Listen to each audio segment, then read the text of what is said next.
To the I-Team now. Douglas County Probate Judge Christina Peterson lost her fight to dismiss most of the allegations against her involving judicial misconduct.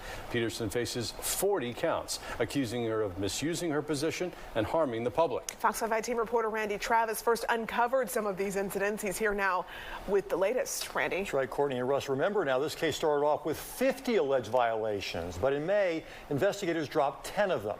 Peterson wanted many of the rest also dismissed, but the Judicial Qualifications Commission said no.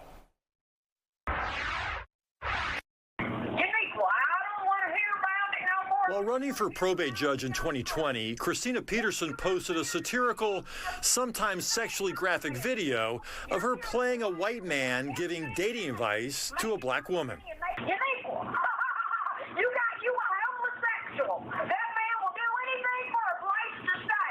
Around the same time, Peterson celebrated her birthday by posting her Cash App address on Instagram, if anyone feels like sharing their quarantine wealth. And she encouraged people to come meet her at a local bar in the days after she won her primary election. All these social media posts have her in judicial hot water, accused of violating the Judicial Code of Conduct, even though they happened when she was still a candidate. It's an interesting question. Can the state punish a judge for things said or done before they were sworn in? Judge Peterson says no and asks that most of the violations be dismissed. Instead, she got an answer that no judge likes to hear. You're wrong. In a 13-page order, the hearing panel for the Judicial Qualifications Commission rejected all of Peterson's motions. Writing, the Georgia Supreme Court has unequivocally held that the JQC's jurisdiction covers conduct undertaken while someone is a judge or judicial candidate. Her attorney, former JQC Chairman Lester Tate, disagrees. It's not the job of the JQC to be overturning elections. We contend that even if everything they say is true, it's still not a disciplinary offense. The order also leaves in place other disturbing allegations involving Peterson. Her decision to let 7 people into the courthouse for a Saturday wedding, even though the sheriff's office had warned earlier they didn't have staff to operate the security checkpoint. She put all of the employees that work in this courthouse and the citizens who would come that Monday morning at risk. Then there's Peterson's public dispute with her homeowners association, where she called one attendee a witch and offered the board a deal to dismiss a lawsuit she had filed. Call a special election. I will dismiss the lawsuit. And the time she ordered this woman jailed for contempt for 2 days. P.J. Skelton asked to amend her wedding license after learning years later the true identity of her father. Peterson ruled she had lied on the initial application. I didn't have no thought in my mind like she's about to get arrested. I didn't have that in my mind at all. No one told you to bring a lawyer, that you might need an attorney? No one. I thought it was going to be an easy fix.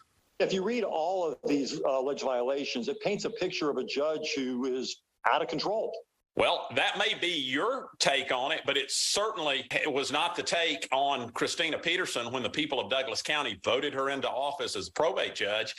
And next year she'll be standing for election again. So if the people think that those judges are out of control, wherever they may be, they have the authority in the state of Georgia to vote those judges out of office. Meanwhile, the GBI continues investigating whether Douglas County employees misuse their purchase cards to buy personal items.